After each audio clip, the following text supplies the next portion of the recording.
experience of those many people. Thank you, Mr. Köhler, for the friendly welcome. Mr. Kempf and myself haven't really consulted on this specifically, but we did a survey of expectations of users from the connected vehicles debate. Some are similar, some are perhaps a little different because our scope was global.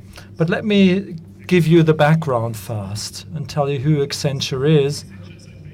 Accenture is a global leader when it comes to management consulting, technology services and outsourcing, about 267,000 people in more than 200 cities and a large number of offices.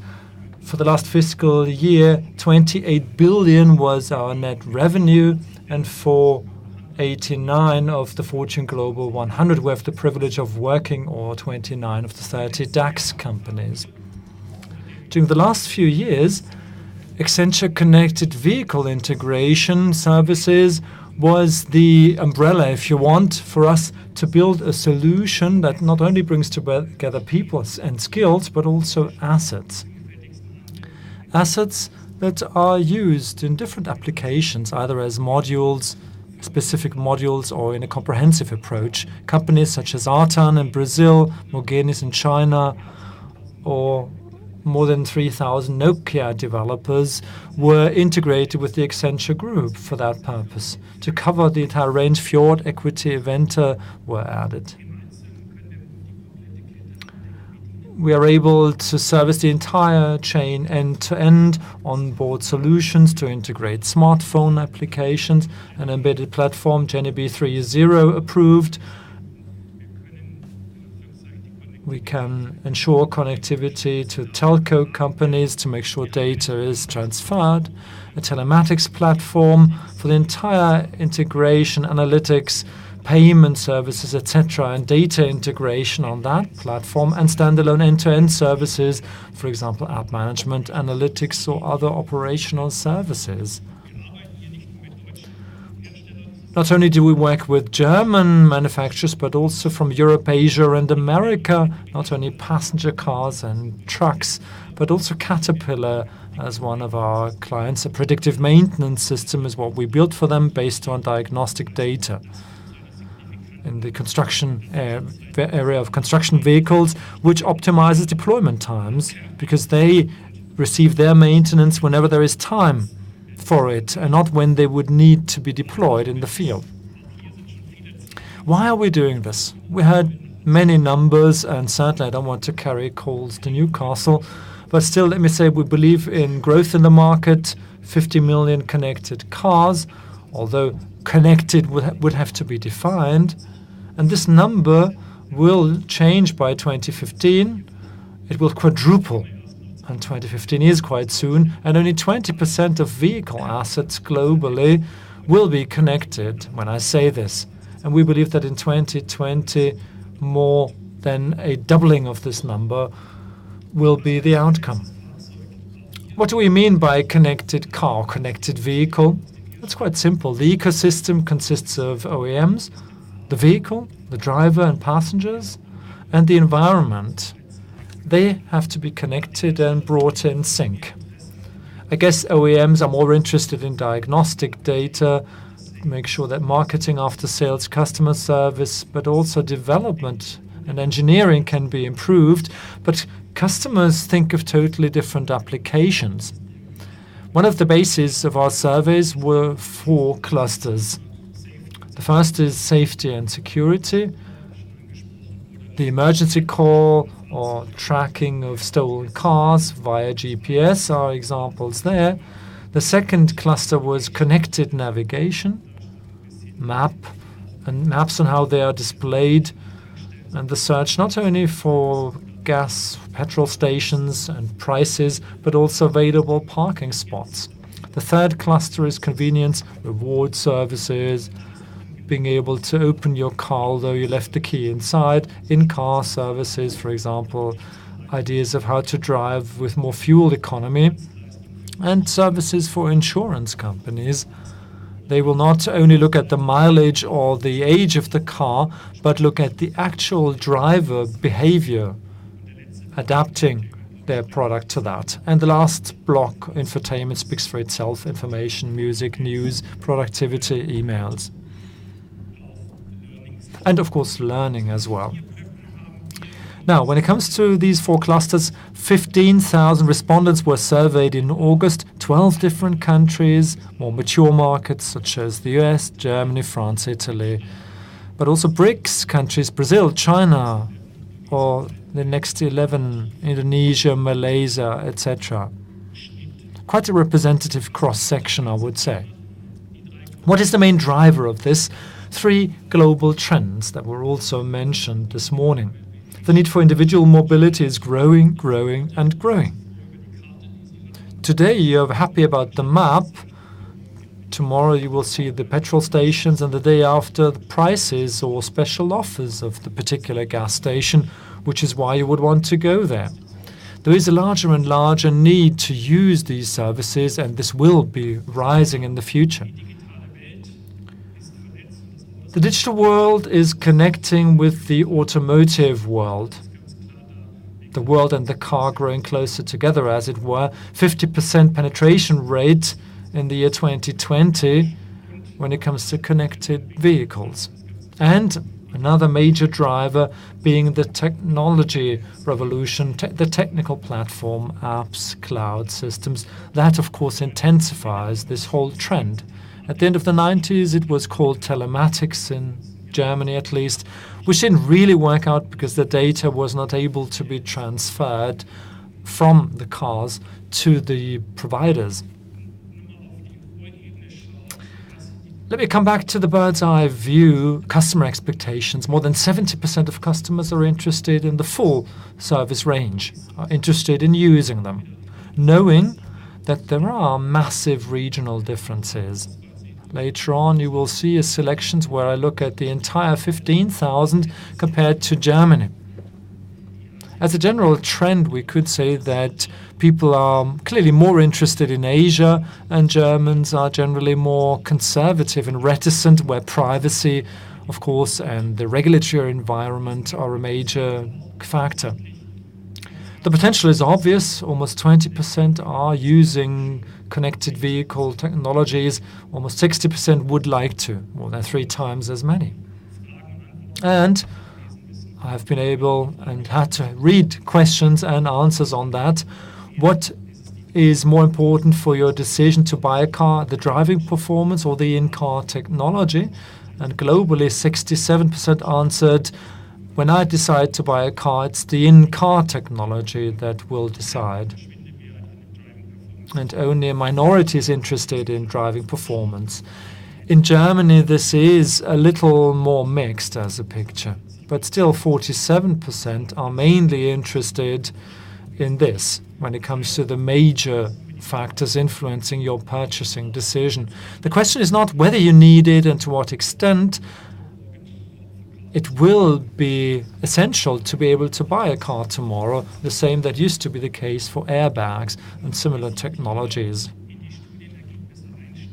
Let me now drill down a little when it comes to the results. On the left, you find the total selection, the 15,000 respondents, and Germany on the right-hand side. The dark bar says already using, gray, very likely to start using, the greenish turquoise one will consider, and pale blue not interested, not using. And when you compare these things, you keep finding that the German market is a little more reticent, while the other markets are more progressive in their attitude. When you look at navigation or connected navigation, it doesn't come as a surprise that this comes with the widest usage, whether it's traffic information, weather, or maps. Penetration is about 50%, and the interest to use it tomorrow is almost 100%. When you look at other services, speed cameras or parking spaces, the degree of usage is decreasing, but those intending to use it, that level reaches 80% of people who are interested. Things look a little different when you look at convenience. What strikes us is that when you look at the dark blue section, German consumers are much more conservative, much more negative when it comes to a vehicle health report, for example, or for a second used car, knowing what the previous owner did compared to the overall global sample. But when you add up the three different sections, especially in the total sample, you can see that there is a majority which says, yes, I want to have it, know it, I want to use it. The last cluster is infotainment. Again, it doesn't come as a surprise that entertainment and infotainment comes with a higher usage rate, and the interest goes hand in hand with that. When you look at productivity, which stands for email, Twitter, Facebook, and e-learning, the last part here, in the German market, and the same is true for the US, there is a large degree of negative attitude. Of course, security concerns play a role, but also laws, the regulatory environment, while in other markets, attitudes are much more progressive. So much for the driver. But then we looked at passengers and asked passengers what they were interested in. Again, it doesn't come as a surprise that streaming music was predominant and surfing the internet via a monitor installed in the car. Those two were high on the agenda. Again, between the blue and grey bars, you find the differences between the total global survey in Germany, and that certain markets require certain vehicle and services concepts which have to be adapted to that. Moving further down, you find that the passenger also has an interest in the car being stopped when the driver suffers, if the driver were to suffer from a heart attack or other situations happened. Technical details where there is a certain need, the wish of being protected. Well, I guess you have an idea of all of these, and this information is certainly available to you. So let me move on to this. It's certainly worth thinking about the willingness to buy and to pay for a new service.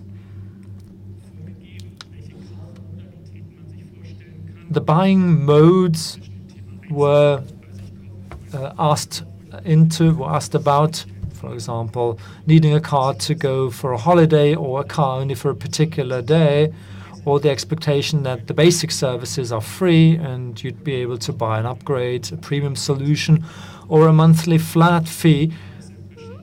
When you look at the total sample, you have these three billing and payment modes that come at equal weighting. When you look at Germany and the entire sample, an upfront payment when buying the car, paying for the services at the same time, or bonus points such as airline loyalty programs, etc., they don't meet with so much interest. Looking at the German market, you find that about half only want to pay based on events.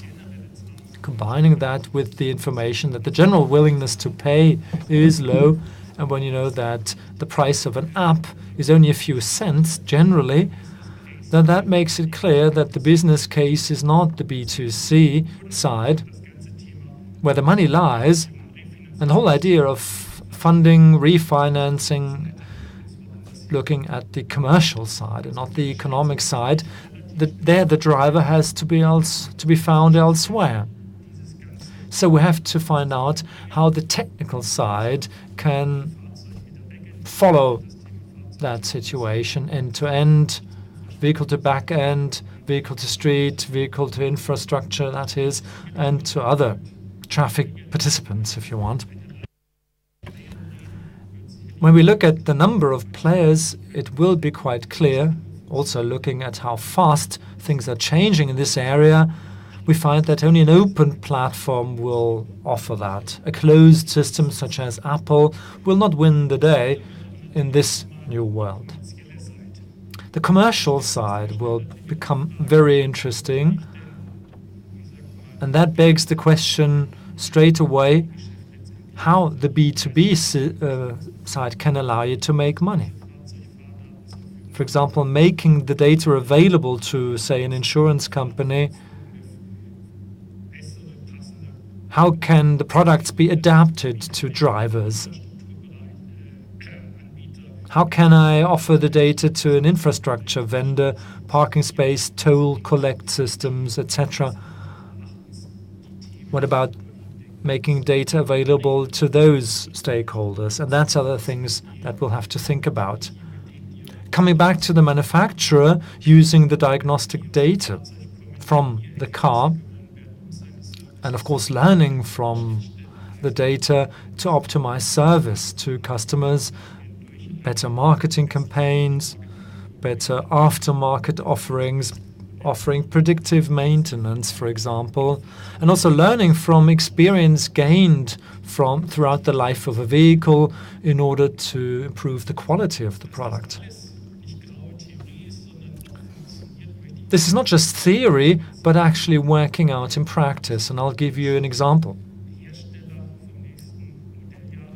From the next model year, we will offer something for a large OEM that will cover anything to do with connected vehicles. Not only interconnectivity within the car, but also the telephone operator, which is on board, making sure that the data is available on a European-wide basis. The diagnostic data will be analyzed in our back-end systems. We will offer support for the different applications, sales, marketing, R&D, CRM, customer billing, payment.